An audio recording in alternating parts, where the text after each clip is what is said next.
warahmatullahi wabarakatuh. Waalaikumsalam warahmatullahi wabarakatuh. Terima kasih disampaikan kepada seluruh calon mahasiswa dari Universitas Muhammadiyah Lamongan. Selamat datang di Universitas Muhammadiyah Lamongan. Selamat mengikuti masa ta'aruf mahasiswa tahun 2020. Baiklah, kali ini kita akan mendengarkan presentasi dari Wakil Rektor Bagian Kemahasiswaan dan Al-Islam Muhammadiyah. Sebelum kita mulai, baiklah saya beritahukan dulu untuk kurikulum vitae dari Wakil Rektor 3. Yang pertama, Haji Muhammad Bakri Priwetri Haji, SKP untuk tanggal lahir Bojonegoro 23 September tahun 1991. Untuk alamat Jalan Sunan Giri dan Nusa Permai nomor 10 Lamongan. Nomor hampir beliau bisa menghubungi di 081231 88523. Untuk email juga bisa menghubungi di bakri@gmail.com. Untuk riwayat pendidikan beliau, yang pertama yaitu S1 Keperawatan lulusan dari Universitas Padjadjaran Bandung pada tahun 1998. Untuk pendidikan S2 Keperawatan yaitu di Universitas Indonesia lulus pada tahun 2008. Untuk riwayat pekerjaan beliau yaitu menjadi wakil rektor dan kemahasiswaan dan Al-Islam Muhammadiyah sampai sekarang.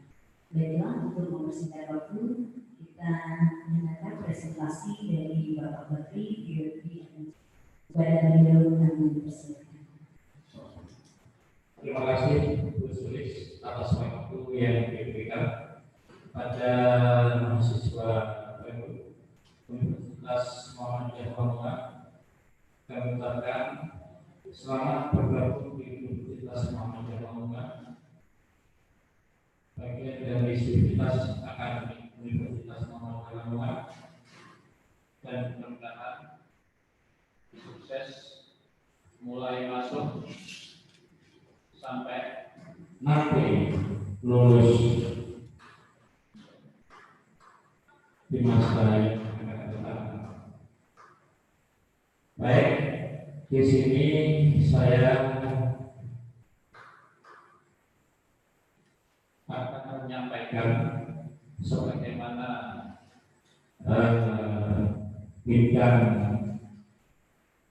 yang menjadi tanggung jawab kami, yaitu tentang kemahasiswaan dan juga akikah. Akikah itu adalah Islam dan Muhammadiyah. Untuk meningkat waktu, baik akan kami mulai bahwa materi ini ada di sini kita tata tertib yang ada di Universitas Muhammadiyah.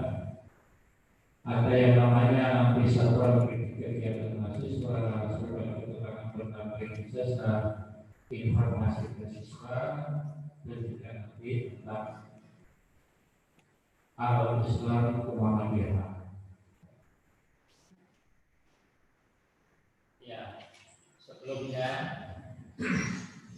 kami kenalkan tentang visi bidang kemahasiswaan, yakni mengembangkan potensi mahasiswa yang inovatif, profesional, berdasarkan etika dan peran yang bersumber dari ajaran Islam.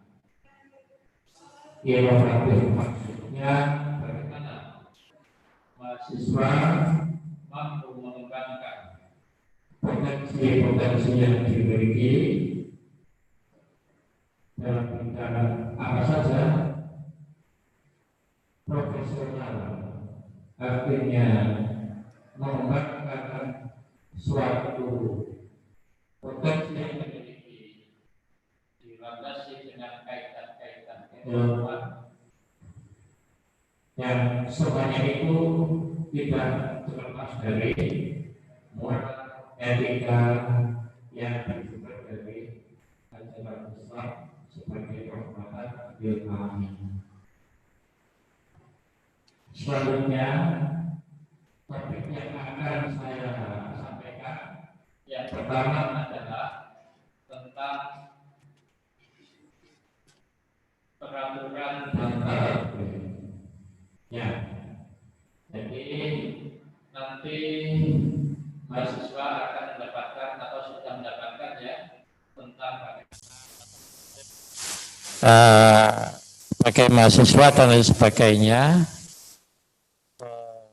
Saya dari panitia ini sudah diberikan tugas ya untuk mencetak kegiatan-kegiatan selama masa ta'aruf mahasiswa.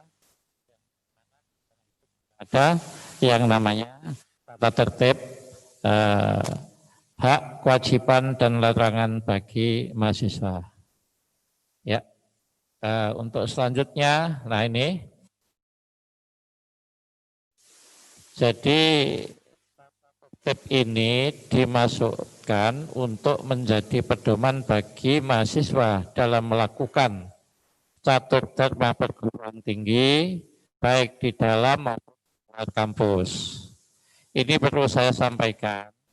Biasanya di dalam perguruan tinggi itu ada yang namanya tridharma perguruan tinggi, yakni pendidikan, penelitian, kepada masyarakat. Tetapi di Universitas Muhammadiyah seluruh Indonesia itu ada ditambah satu, yaitu AIK atau Al-Islam dan Kemuhammadiyahan. Ini adalah merupakan penciri dari pendidikan di seluruh universitas Muhammadiyah di Indonesia. Khusus untuk AIK ini supaya mahasiswa itu paham atau bisa membentuk suatu karakter yang dikehendaki sesuai dengan etika dan moral yang dikembangkan atau etika dan moral yang sesuai dengan prinsip-prinsip agama Islam. Jadi tujuannya ini. Maka AIK ini juga diberikan kepada mahasiswa seluruhnya baik muslim maupun non-muslim ini, tetapi ini adalah supaya nanti kalau lulus bisa membentuk karakter yang mempunyai penciri. Oh, kalau lulusan Universitas Muhammadiyah Indonesia itu misalkan mempunyai ciri sifatnya jujur, amanah. Nah, itu maksudnya. Selanjutnya akan saya sampaikan tentang hak mahasiswa. Nah, ini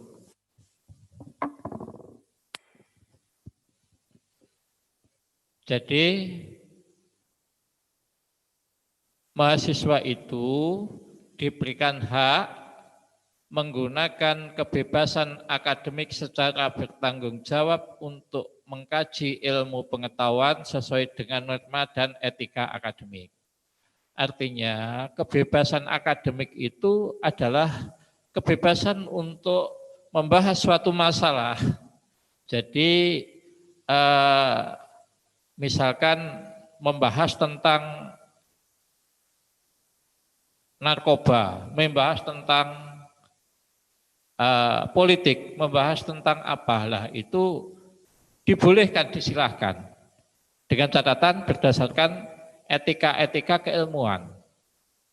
Nah, yang kedua, memperoleh pengajaran dan layanan bidang akademik dan administrasi dengan sebaik-baiknya.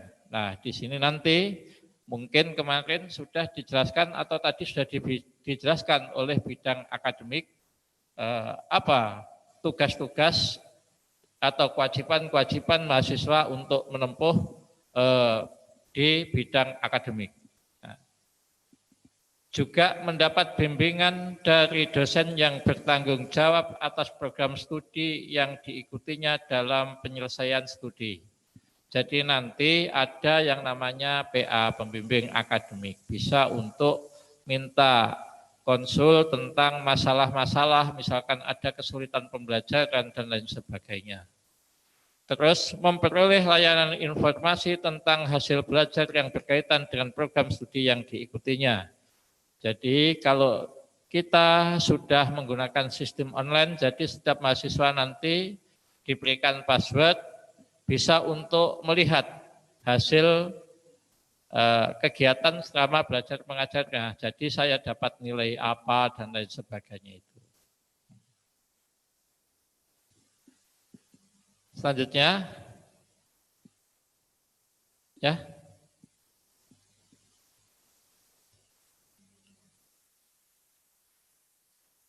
Hak tadi, hak-haknya belum.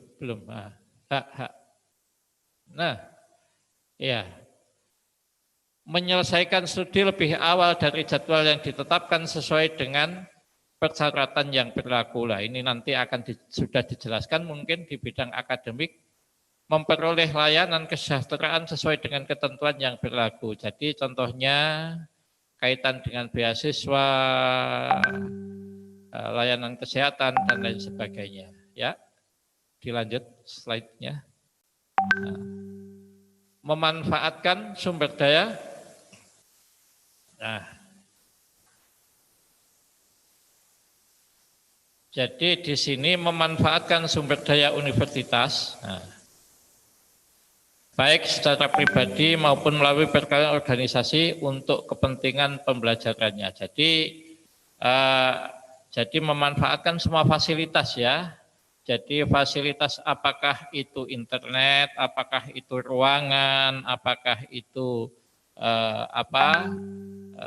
fasilitas-fasilitas olahraga dan lain sebagainya. Nah,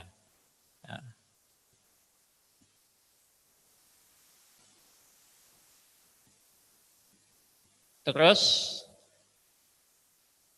pindah antar perguruan tinggi atau program studi sepanjang memenuhi persyaratan. Nah, jadi di sini juga ada hak untuk pindah, tetapi harus sesuai dengan persyaratan, ya.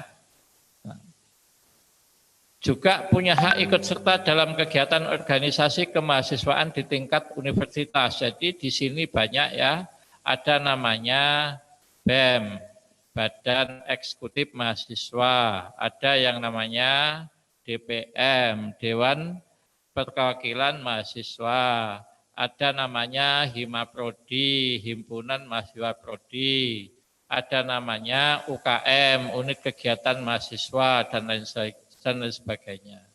Atau program di Persikatan Muhammadiyah, seperti ikut di IMM, Ikatan Mahasiswa Muhammadiyah, atau di ortom yang lain, seperti Tapak Suci, Pandu Hizbul Waton, dan lain sebagainya. Nah, dan juga berhak menggunakan atribut universitas, fakultas, prodi pada kegiatan yang dilaksanakan di lingkungan kampus atau utusan resmi dari universitas. Misalkan saudara mau lomba di luar, misalkan mau lomba di kabupaten, tetapi berasal dari prodi atau dari universitas, maka saudara berhak menggunakan misalkan jas alma mater, jaket alma mater, dan lain sebagainya. Ya. Juga memperoleh pelayanan khusus dalam hal tertentu, seperti bagi penyandang cacat dan sebagainya. Dalam hal ini apabila sarana dan prasarana tersedia untuk itu. Jadi untuk sementara ini untuk penyandang disabilitas kita memang belum menyediakan misalkan untuk dalam huruf braille, untuk misalkan yang mereka yang belum bisa melihat dan lain sebagainya. Tetapi ini makanya kalau ada yang mahasiswa mau mendaftar, ya mohon maaf karena kita belum punya tenaga yang bisa untuk bagaimana mengkonversi atau mendidik dari mereka-mereka yang punya kebutuhan khusus ini. Makanya, tetapi nanti juga akan diupayakan itu kalau pada masa-masa yang akan datang. Ya. Nah, itu haknya. Kewajibannya, ada hak tentu ada kewajiban. Kalau hak mahasiswa itu kewajibannya universitas. Kalau haknya kewajiban mahasiswa, maka itu adalah haknya universitas. Makanya setiap mahasiswa berkewajiban untuk mentaati dan memenuhi kewajiban administratif dan kewajiban akademik dalam kegiatan proses belajar mengajar. Kewajiban administratif itu ya mungkin dalam hal pembayaran SPP dan lain sebagainya. Kewajiban akademik ya bisa mulai proses, ada yang namanya daftar ulang, mengikuti proses perkuliahan, harus berapa persen dalam proses perkuliahan itu hadir kehadirannya. Juga kewajiban untuk mengikuti misalkan UAS, UTS, jadi tidak bisa misalkan tanpa kegiatan apa-apa minta lulus dan lain sebagainya ya. Yang kedua, mematuhi semua peraturan dan ketentuan yang berlaku baik tingkat universitas, fakultas maupun program studi. Jadi ada beberapa program studi, contohnya untuk program studi bidang kesehatan, nah, contohnya perawat ya, itu tidak boleh bagi yang laki itu rambutnya gondrong, bagi yang wanita itu kukunya panjang, terus pakai kutek dan lain sebagainya. Itu ada filosofinya itu. Karena perawat itu merawat orang sakit. Coba bayangkan orang sakit ketemu perawat misalkan yang rambutnya gondrong, tidak malah sembuh, nah, kan gitu ya. Malah dianggapnya ini, wah ini malaikat Israel datang, ini kan bisa jadi begitu, nah, gitu kan. Nah, contohnya itu filosofinya, jadi ada hal-hal yang khusus yang itu tidak dibolehkan larangan-larangan itu, ada larangan-larangan khusus. Contoh wanitanya tidak boleh berkuku panjang, atau juga memakai sepatu apa itu yang high heel ya, nah, yang bertumit tinggi itu. Terus bagaimana nanti kalau dia bekerja, ada pasien, suster saya ini butuh bantuan, saya butuh ini. Nah kalau pakai heel, jalannya seperti Pragawati, ya kan tidak mungkin. Atau kalau kukunya panjang, nanti kalau mau nginfus pasien bisa jadi jarumnya tidak bisa, yang lebih nusuk pada pasiennya kukunya dulu daripada jarumnya. Nah, ini jadi ada aturan yang berlaku pada tingkat universitas, tingkat fakultas maupun prodi. Jadi masing-masing prodi itu mungkin juga ada aturan-aturan khusus. Ikut memelihara sarana dan prasarana serta kebersihan, ketertiban dan keamanan dalam lingkungan kampus. Nah, menghargai ilmu pengetahuan, teknologi atau budaya yang bersumber dari kearifan lokal. Jadi kita berkumpul di universitas ini dari berbagai macam latar belakang. Ya, makanya ada mungkin ya nanti yang berasal ini ada yang dari luar Jawa, ada yang dari berbagai macam provinsi, tentu punya budaya-budaya yang beda. Jadi ada kearifan lokal juga, seperti budaya mungkin, nah budaya orang Lamongan, orang Jawa Timur itu kan sangat terbuka sekali, nah, gitu ya. Tentu beda dengan, mungkin bahasanya juga beda dengan bahasa-bahasa yang lain. Nah itu tentu beda. Yang juga ikut menjaga suasana akademik yang kondusif. Nah jadi bagaimana tidak suasana perkuliahan itu bisa berlangsung dengan sebaik-baiknya. Ya, terus.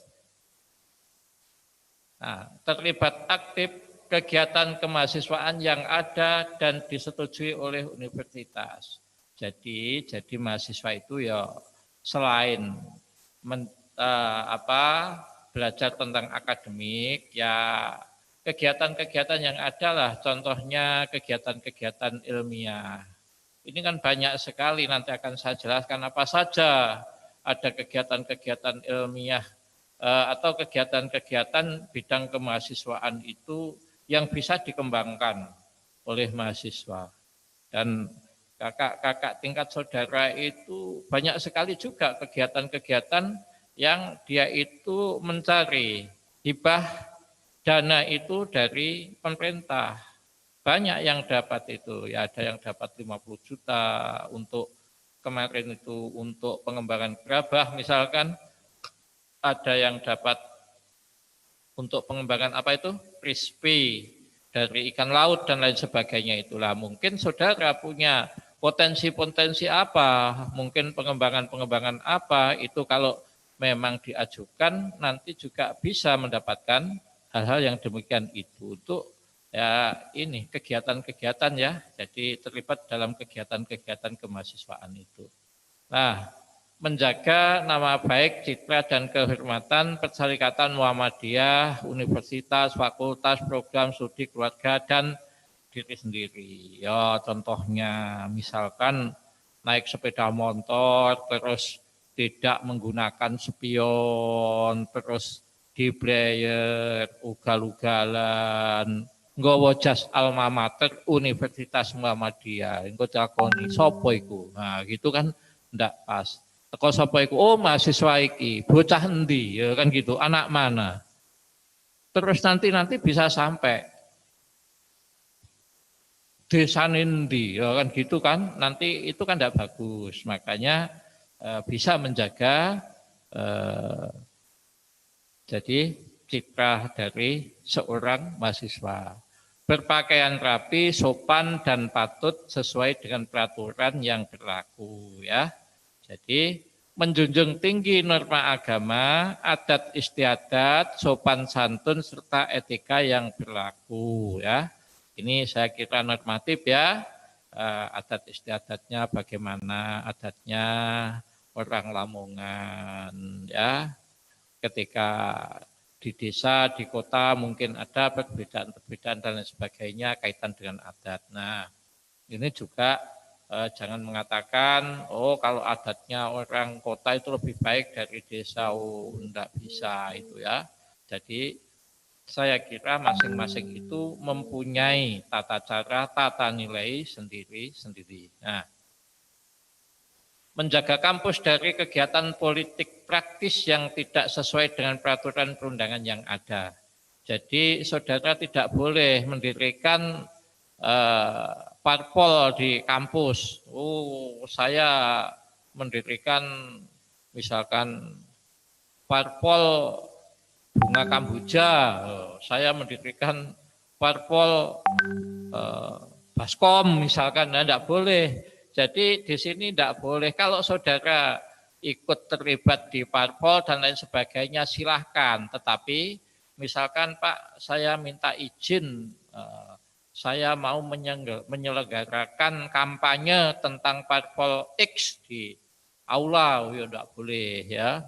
Tapi kalau saudara aktif di luar, oh monggo. Tetapi tidak boleh mengatasnamakan kampus ya. Nah, mentaati kewajiban yang dibebankan sesuai dengan peraturan perundangan yang berlaku ya. Tadi ada kewajiban-kewajiban ya seperti kewajiban administratif dan kewajiban akademik ya. Nah, larangan. Nah, ini. Jadi ada hak, ada kewajiban, ada larangan. Hak, kewajiban, larangan ini yang namanya tata tertib kan gitu ya. Jadi mengganggu, menghalangi, dan atau mengganggu kelancaran pelaksanaan proses belajar mengajar dan kegiatan lainnya. Baik di kelas, tempat praktek ya. Jadi tidak boleh saudara ingin bolos terus bane kancamu mbok gembosi ben podo-podo gak iso teko kampus. Nah, itu tidak boleh loh ya. Terus melakukan pemalsuan atas dokumen serta surat-surat yang berkaitan dengan kegiatan akademik. Nah, ini itu nanti ada ya namanya sanksi dan lain sebagainya di peraturan itu, di tata tertib itu coba dibaca dan dilihat lagi. Itu sudah saudara sudah diminta ya untuk mendownload dan disuruh untuk dibuat dalam bentuk buku ya. Nah, itu buku panduan untuk Mas Tama ini. Di sana ada itu ya, kaitan dengan yang dimaksud dengan pelanggaran berat, pelanggaran sedang, pelanggaran ringan dan lain sebagainya itu ya. Terus ya. Jadi melakukan kegiatan yang berkaitan dengan penyalahgunaan narkotik dan psikotropik. Nah, ini ya. Jadi jelas kalau sudah terlibat narkotik atau psikotropik itu nanti tentunya sanksinya tidak hanya dari sanksi akademik, karena ini juga ada kaitannya dengan pelanggaran hukum negara. Jadi yang dihadapi tidak hanya di universitas, tetapi mungkin juga nanti berhadapan dengan penegak hukum ya, karena ini narkotik, psikotropik itu kan obat terlarang itu ya. Melakukan kegiatan amoral atau yang mengarah pada tindakan amoral ya. Nah, juga membawa senjata tajam, senjata api, ya, barang berbahaya, hewan piaraan ke lingkungan kampus, ya, walaupun misalkan saudara itu penyayang binatang buaya misalkan, ya, kalau saudara punya buaya, ya jangan dibawa ke kampus, kan, gitu kan. Nah, oh penyayang binatang reptil ular, ya, kalau ya jangan dibawa ke kampus, nah gitulah ya. Ini berambut panjang, gondrong tanda petik ya ini, ya tentunya gondrongnya itu ya yang sudah di luar batas kewajaran ya, serta memakai anting bagi pria. Ya mohon maaf ya, tidak pantas lah kalau memakai anting bagi pria, karena itu kan juga menyerupai wanita juga, itu kan itu tidak boleh secara etika moral keagamaan kan begitu. Nah, terus memakai pakaian yang tidak sesuai dengan norma agama atau norma kesopanan umum. Nah, jadi ya jangan sampai misalkan ya menggunakan pakaian-pakaian yang transparan ya, tembus pandang. Nah, misalkan kan tidak boleh itu ya, gitu ya. Jangan sampai ya. Juga memakai sandal, celana jin yang ini, yang sobek-sobek ya, itu tidak boleh ya. Itu kan kalau mau rekreasi, kalau mau apa ya, atau pakai kaos oblong dan lain sebagainya. Nah, terus melakukan kegiatan secara individu maupun kelompok dalam kampus tanpa izin atau sepengetahuan pimpinan. Nah, jadi misalkan saudara mau menggelar konser musik ya, di kampus, wis pokoknya langsung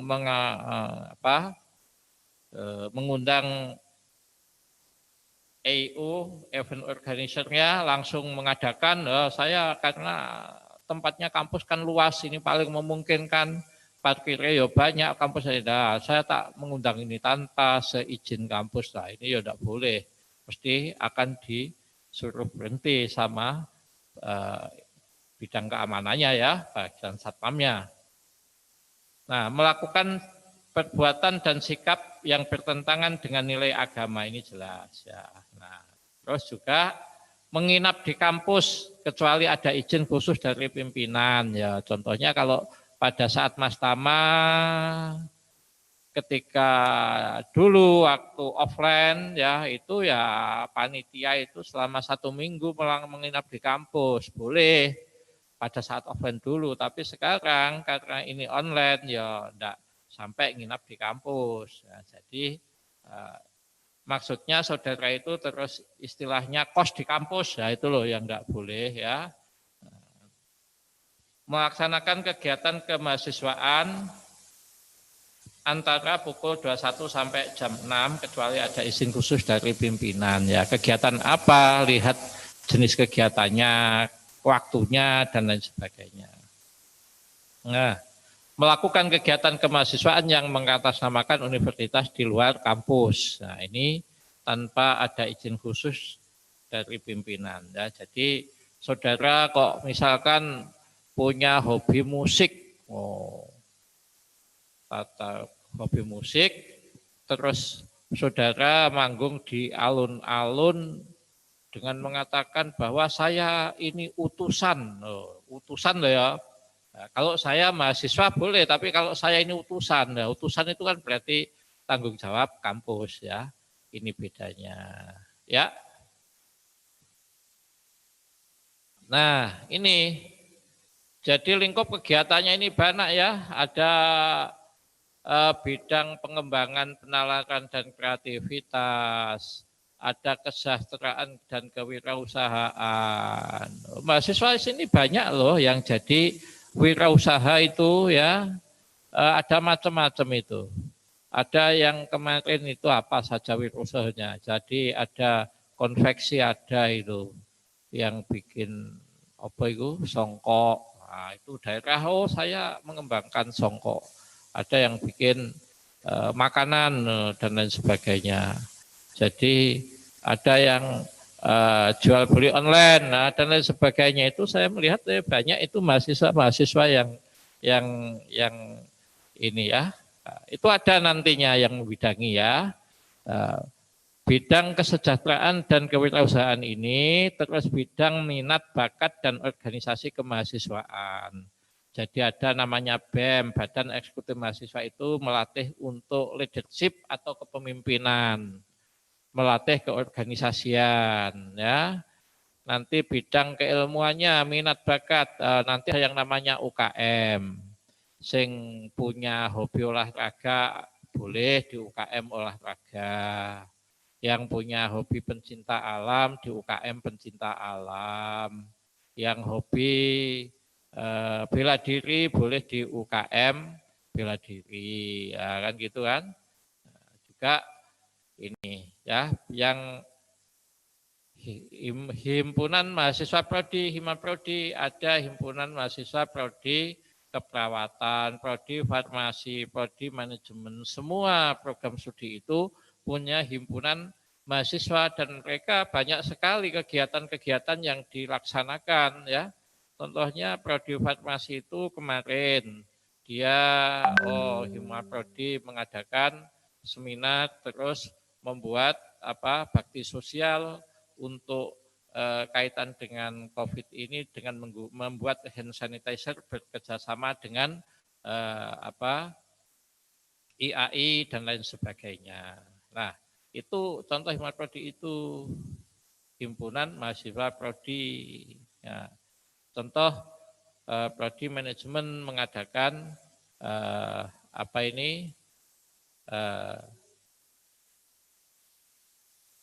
jadi dia mengadakan basar atau mengadakan kegiatan-kegiatan talkshow dan lain sebagainya. Lah itu contohnya itu. Terus kegiatan di bidang penyelarasan dan pengembangan karir. Nah, kan mau jadi apa kan begitu kan? Nah, itu diarahkan ke sana.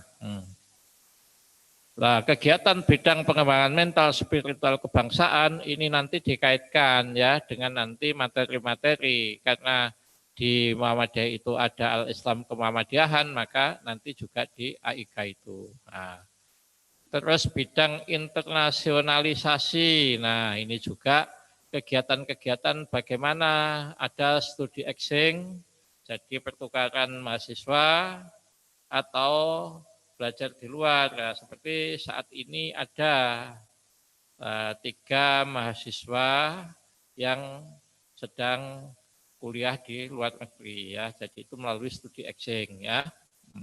Kemarin mengirimkan 10 mahasiswa selama short course selama 3 bulan itu. Nah, dia ada di Thailand dan Taiwan gitu ya. Nah, itu contoh itu bidang internasionalisasi dan bidang pemberdayaan alumni. Nah, jadi alumni-alumni kita itu pun juga bagaimana nanti ada peluang-peluang yang itu bisa disampaikan kepada universitas untuk diinformasikan kepada mahasiswa yang ada di sini. Ya, maksud. Nah, setelah itu saya kenalkan yang namanya nanti ada satuan kredit kegiatan mahasiswa. Nah, Jadi di sini ini namanya satuan kredit kegiatan mahasiswa nanti akan dijelaskan lebih detail ya. Ketika saudara sudah masuk, nanti saudara itu akan diberikan semacam buku untuk kegiatan-kegiatan itu. Jadi itu ada nilainya. Misalkan saya ikut kegiatan seminar, maka saya dapat skor berapa. Nah, nanti setelah lulus itu saya harus mempunyai skor berapa. Nah, jadi ini kaitan dengan bagaimana supaya mahasiswa itu terbentuk suatu karakter masyarakat ilmiah. Nah, jadi kalau dari UNESCO itu kan ada yang namanya learning how to be. Jadi bagaimana saya itu belajar, learning how to know. Jadi bagaimana belajar itu bisa mengetahui sesuatu dari yang tidak tahu bisa menjadi tahu, kan begitu. Juga ini learning how to do dan bagaimana bisa dikembangkan pada suatu kegiatan, gitu ya, suatu kerja, dan akhirnya itu bisa dibuat sebagai karakter. Jadi kampus ini supaya menyiapkan learning how to live. Jadi bagaimana belajar di kampus itu untuk menyiapkan kehidupan di masa yang akan datang. Jadi ini sehingga pada kegiatan kredit kegiatan mahasiswa ini diarahkan. Jadi bagaimana mempelajari nilai-nilai profesional atau professional values. Jadi seperti seminar-seminar dan lain sebagainya. Juga attitude, etika. Tentunya seorang akademisi dalam bekerja, dalam berbicara, ya, dalam mengemukakan pendapat dan lain sebagainya itu tentunya didasari atas logika-logika ilmiah. Nah, jadi ada yang namanya attitude. Dan ada juga behavior and ethics, jadi perilaku dan etika. Nah, ini dikembangkan dan setiap kegiatan-kegiatan yang dilaksanakan akan diberikan nilai kredit sehingga nanti dia akan kalau mahasiswa D3 nanti nilai kreditnya setelah selesai perkuliahan mencapai sekian, kalau S1 harus sekian, nah, dan lain sebagainya itu ya. Ini nanti akan lebih detailnya akan dijelaskan di masing-masing prodi ya. Ya. Nah, jadi secara umum ya fungsinya untuk mengembangkan soft skill, ya, terus mengembangkan kepribadian dan meningkatkan kompetensi lulusan. Nah, jadi ini tujuan kenapa mahasiswa sekarang, kalau zaman saya dulu nggak ada ya yang namanya satuan kredit mahasiswa ini ya. Tapi sekarang lebih dikembangkan lagi supaya nanti potensi yang dimiliki mahasiswa itu malah lebih bisa terarah dan lebih bisa berkembang sesuai dengan kebutuhan tuntutan zaman. Nah, ya. Terus, nah, setelah SKKM ada nanti juga yang namanya surat keterangan pendamping ijazah. Nah, itu nanti berisi narasi ya. Kalau di SMA itu saya kira juga ada itu ya. Dulu dapat apa itu narasi, misalkan siswa ini dalam menjawab sudah bagus, ada hal yang kurang tentang hal ini dan lain sebagainya. Ini tujuannya adalah ya berisi untuk pencapaian akademik atau kualifikasi dari lulusan pendidikan tinggi yang bergelar. Maksudnya pendidikan tinggi yang bergelar itu ya mulai diploma, ya D3, S1, S2, S3 itu perguruan tinggi yang bergelar ya. Kalau diploma itu ahli madya, kalau S1 sarjana, kalau S2 magister, kalau S3 juga apa itu doktor kan begitu ya. Contohnya itulah. Itu mesti ada diberikan SKPI sehingga misalkan mahasiswa ini rajin dalam mengikuti perkuliahan, aktif dalam menjawab pertanyaan-pertanyaan ketika dosen mengajar ya, dan lain sebagainya. Nah, itu nanti dijelaskan di SKPI. Itu juga kadang dibuat sebagai acuan dari apa ini, misalkan melamar kerja, kadang-kadang juga ada yang melihat tentang SKPI-nya ini. Nah, ya, dilanjut. Nah, jadi makanya manfaatnya itu sebagai dokumen tambahan, nah gitu ya, yang menyatakan kemampuan kerja, penguasaan pengetahuan, merupakan penjelasan yang objektif dari prestasi. Nah, jadi kan misalkan dia itu pinter, tapi pada saat ujian kok kebetulan dia itu ada suatu halangan, misalkan lagi sakit sehingga tidak bisa maksimal, tapi hasilnya tidak bagus. Misalkan mestinya dapat nilai A kok dapat nilai B.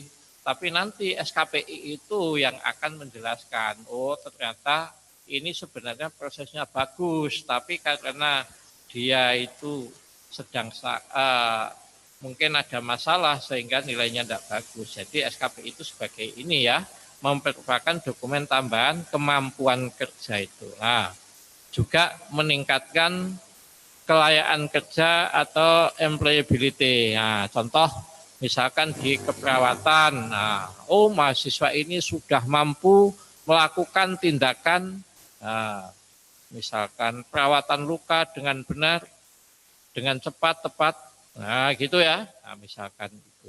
Ya, lanjutnya. Nah, selanjutnya ini kaitan dengan beasiswa ya. Jadi beasiswa bagi mahasiswa Universitas Muhammadiyah Lamongan ini ada berasal dari kartu Indonesia Pintar Kuliah. Nah ini ada beasiswa dari Lasismu, Lembaga Amil Zakat Muhammadiyah. Ini juga ada beasiswa. Yang tiga ada beasiswa UKT. UKT ini beasiswa yang ini yang baru kemarin diluncurkan. Nah ini yang kemarin itu, tapi beasiswa ini yang maksudnya nanti akan bisa diurus atau apa nanti setelah masuk jadi mahasiswa di sini. Nah, beasiswa Pemda ini ada mandiri, istilahnya sebelum masuk ke sini sudah mengurus ke Pemda, itu juga banyak beasiswa yang bisa diurus dari Pemda itu. Nah, kaitan dengan persyaratan untuk beasiswa dan lain sebagainya itu, ya ini bisa ada yang bagian mengurusi beasiswa ini. Kalau ingin butuh kontak personnya ya ini ya, ini ada yang bagian mengurusi beasiswa ini.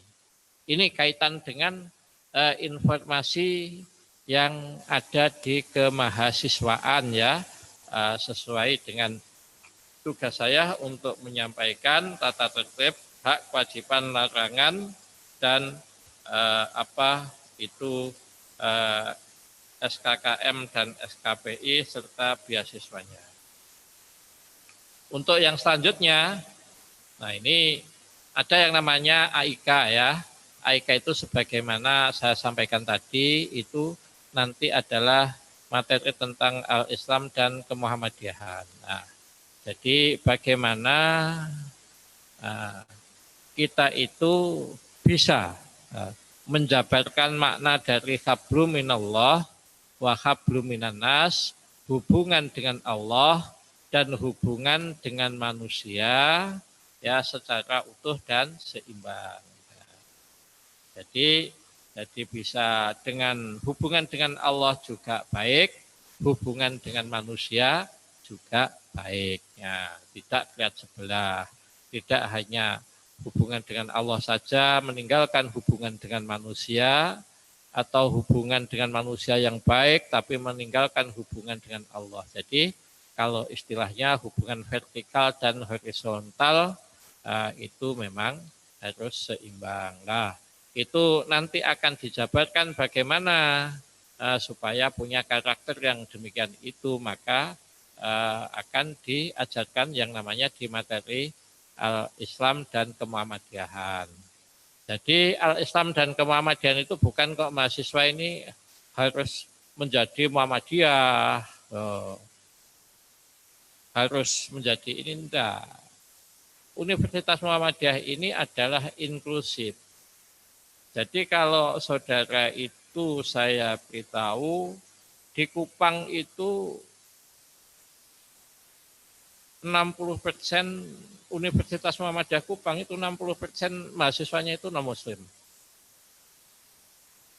Di Irian Jaya itu juga hampir sama, 60% non-muslim. Tapi dia mendapatkan materi tentang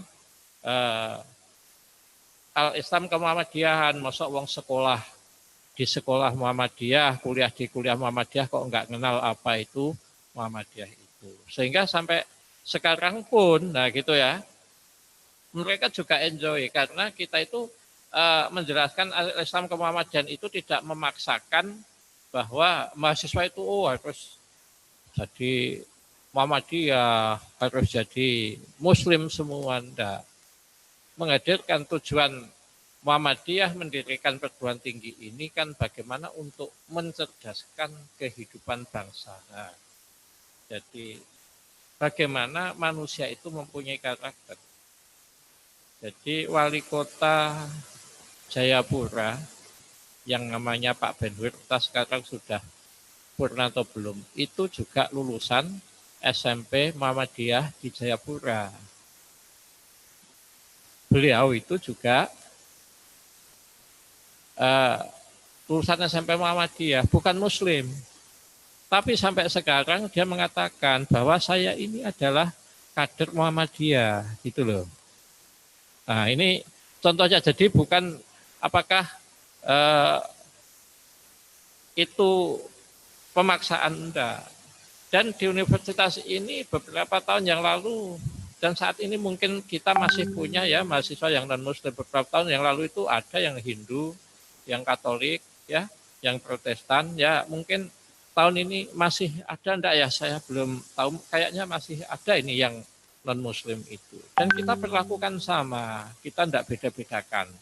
Karena menghadirkan tujuannya itu adalah bagaimana mewujudkan Islam sebagai rahmatan lil alamin itu. Ya, lanjut. Nah, makanya ciri perjuangannya ini kan Muhammadiyah itu kan konsisten untuk menegakkan ajaran Islam yang sebenar-benarnya, yang bersumber pada Al-Quran dan As-Sunnah dengan semangat ijtihad yang diwujudkan dalam gerakan tajdid dan dinamisasi. Nah, makanya untuk menegakkan dan menjunjung tinggi ajaran Islam yang sebenar-benarnya. Jadi bagaimana Islam yang dibawa oleh Rasulullah itu adalah Islam yang membawa kedamaian, yang insya Allah bila kita melaksanakan dengan sebenar-benarnya tentu akan mendapatkan kebahagiaan dunia dan akhirat. Lah itu tujuannya. Ya, dilanjutkan.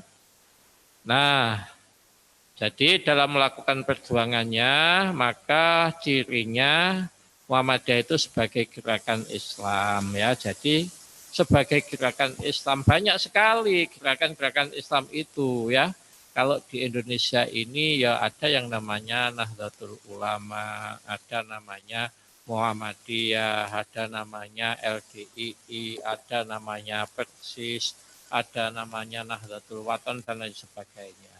Itu adalah gerakan-gerakan Islam. Nah, jadi semuanya tentunya juga menginginkan bagaimana Islam itu tetap berkembang dan gerakan-gerakan yang ada itu juga ingin menjaga supaya Islam ini tetap jaya. Nah, itu bagian dari gerakan Islam itu Muhammadiyah termasuk bagian di dalamnya. Nah, itu sebagai gerakan Islam. Ya, yang kedua, nah, lanjutannya Muhammadiyah sebagai gerakan dakwah. Nah, jadi kalau di Muhammadiyah itu yang sudah paling terkenal nantinya di surat Ali Imran ayat 104, di sana itu berbunyi wal takum minkum ummatu yad'una ilal khair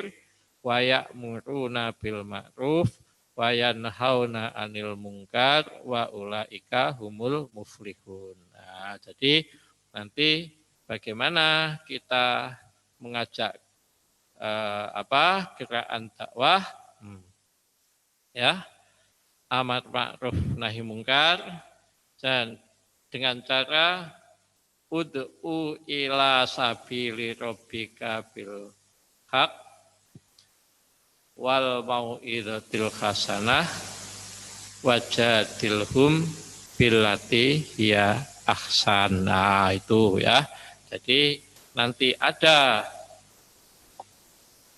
ud'u ila sabili rabbika bil hikmah, maaf ya, bukan bil haq ya, bil hikmah wal mau'izatil hasanah wajadilhum billati hiya ahsan. Nah, itu contohnya ya. Jadi ini gerakan dakwah. Jadi bagaimana suka menyampaikan kebenaran-kebenaran, kebaikan-kebaikan Islam, kebenaran-kebenaran Islam. Nah, makanya universitas, pondok pesantren, apapun yang diberikan, yang didirikan oleh Muhammadiyah itu tujuannya adalah untuk dakwah supaya Islam itu menjadi Islam yang sebenar-benarnya, yang dianut oleh pemeluknya sebagai agama yang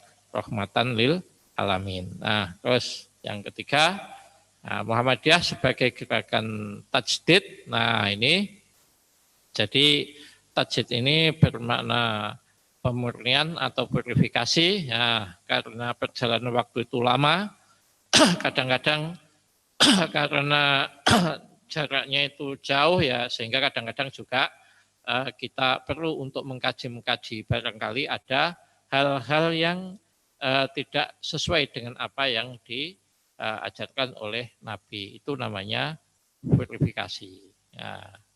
Jadi kalau yang kaitan dengan ibadah muamalah, maksudnya ibadah sehari-hari adalah dinamisasi. Nah, contohnya dinamisasi itu ya, kalau kemarin kita kuliah offline atau tatap muka, sekarang ini online, nah itu kan suatu contoh. Nah, ya, selanjutnya yang keempat, Muhammadiyah sebagai organisasi. Ya, tentunya organisasi itu tujuannya adalah untuk mengorganisirnya ya. Jadi tujuan organisasi itu kan mempunyai tujuan. Nah, gitu ya. Jadi itu adalah suatu kewajiban. Nah, contoh sholat jamaah itu kan ya suatu organisasi itu. Nah, gitu ya. Itu suatu pengorganisasian. Nah, untuk mencapai nilai itu memang suatu tujuan itu butuh dikoordinasikan. Nah, jadi hidup bermasyarakat itu, manusia itu adalah makhluk sosial. Yang satu sama lain itu saling tergantung. Nah, untuk bisa menjaga ketergantungan itu perlu diorganisirkan, yang akhirnya ada bentuk yang namanya aturan, hukum, etika, moral, dan lain sebagainya itu. Ya, ini yang bisa saya sampaikan. Untuk lebih jelasnya ya tentunya, atau untuk lebih lengkapnya, nanti akan saudara dapatkan ketika sudah di perkuliahan yang nantinya saudara ikuti. Terima kasih Bu Sulis, waktu saya kembalikan. Jadi saya pas ini waktu yang diberikan. Selanjutnya saya akhiri. Assalamualaikum warahmatullahi wabarakatuh.